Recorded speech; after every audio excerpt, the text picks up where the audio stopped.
नमस्कार मैत्रिणींनो, इथे बघा असे पूर्ण भरलेले ब्लाउज हे नेहमीच आपल्याकडे येत असतात. घागऱ्यावरचे असू देत किंवा भरलेल्या साडीवरचे असू देत, ते आपल्याला करून देणं, तयार करून देणं क्लायंटला ही आपली जबाबदारी असते. तर कोणत्या ना कोणत्या आयडियाने आपल्याला हे ब्लाउज पूर्ण करून देणं गरजेचं असतं.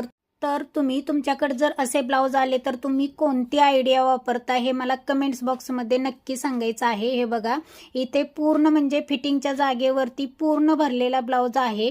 हे बघा बॅक साईडला सुद्धा बॉर्डर आहे. तिथेही आपल्याला जिथे फिटिंग करायची आहे तेवढ्या भागामध्ये म्हणजे जेवढं मार्जिन आहे तेवढ्या भागातलं आपल्याला हे स्टोन काढून घेणं गरजेचंच आहे. आणि हे पूर्ण स्टोन काढण्यासाठी मी इथे चमच्याचा वापर केलेला आहे. तुम्ही कशाचा वापर करता तेही मला सांगा. आणि इथे फायनली आपला ब्लाउज तयार झालेला आहे. बघा अतिशय सुंदर ब्लाउज झालेला आहे, फॅन्सी ब्लाउज झालेला आहे. परंतु तो स्टिच करता आपल्याला कोणते कोणते प्रॉब्लेम येतात ते आपल्यालाच माहीत असतं. तर असू द्या, फायनली इथे आपला ब्लाउज रेडी झालेला आहे आणि तो क्लायंटलाही खूप आवडलेला आहे. पूर्ण व्हिडिओ पाहिल्याबद्दल धन्यवाद.